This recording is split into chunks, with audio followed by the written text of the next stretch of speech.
So Funimation voice actor Chris Thurman sent his manhood to a minor, but at least he didn't make a jelly bean joke. You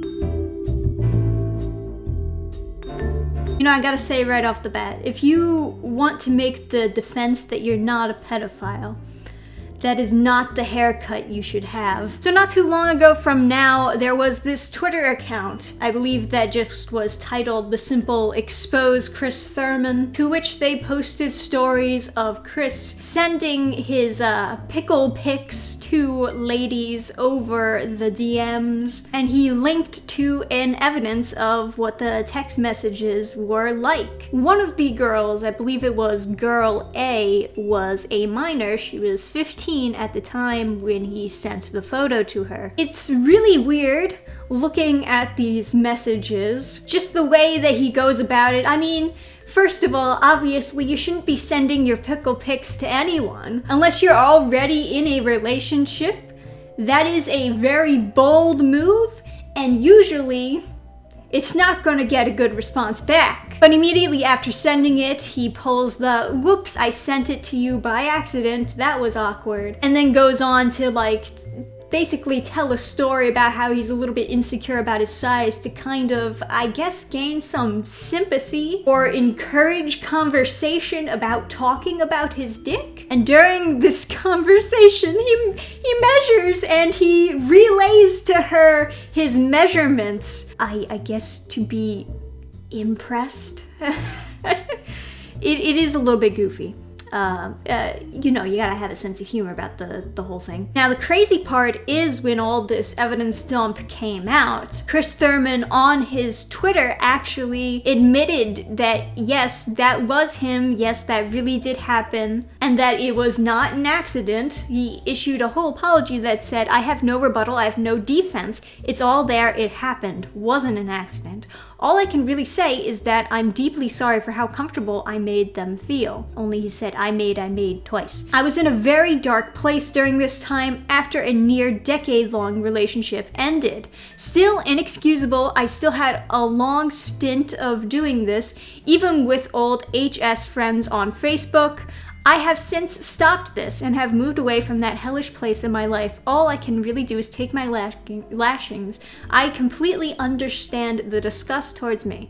I'm trying to be a better human every day. Just please don't harass collaborators I've worked with. This isn't fair to them. They don't know about this. So here he takes full responsibility of the fact that he was sending his pickle pics to ladies. The reasoning he gives is just that he was in a dark place.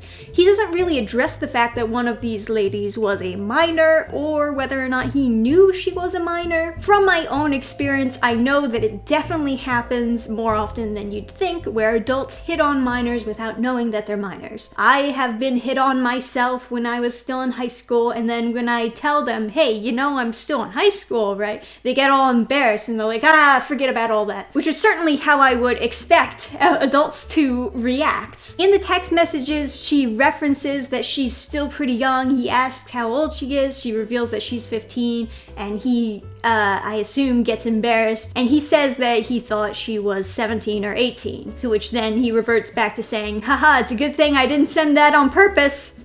But of course, we know that he did. Whether or not he actually believed she was 17 or 18, I guess that's just up in the air. I think he's probably telling the truth in the text messages when he says he thought she was 17 or 18. Either way, you shouldn't be sending your pickle pics to anyone. Now, after issuing this apology and admission of guilt, his Twitter profile Thanos snapped itself. It seems like he is hiding after admitting that he is guilty. Now, Funimation, as of recording this, has not made a statement about this whole situation, but a lot of people are reverting back to what happened with Vic Mignogna, talking about the whole investigation that went down with him and how it doesn't seem like they fired him over reasonable charges. It didn't seem like there was a lot of evidence to fire him over, but despite all of that, they fired him. So considering that Chris Thurman has actually admitted guilt and that there are text messages and evidence of this actually happening, I do imagine that Funimation will be pressured to adhere to this standard and fire him. Otherwise, they're going to look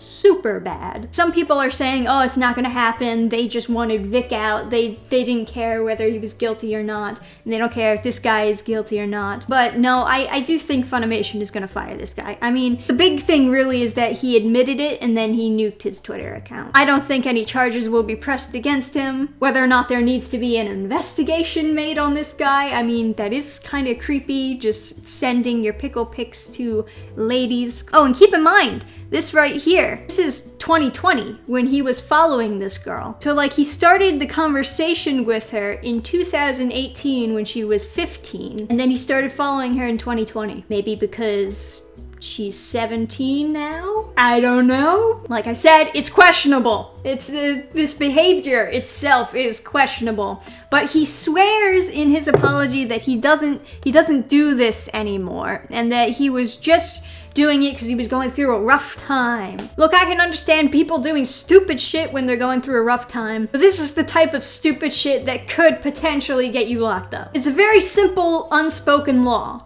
Don't be creepy. That's all we ask.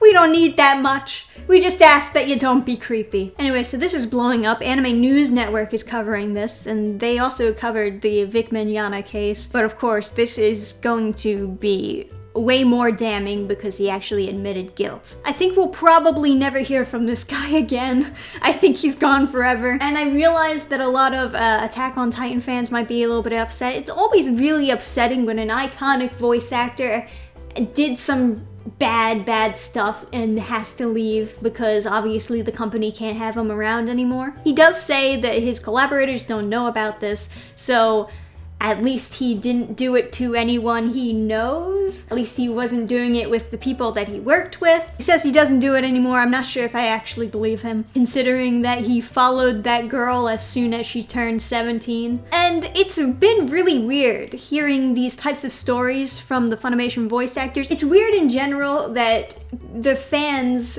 for these voice actors see them as these like sexy celebrities. I mean, I did a whole skit making fun of this before, but basically everyone, when they go to these cons and they're asking questions for voice actors, it's always like with this little bit of flirting, with this little bit of sexual tension. It's weird.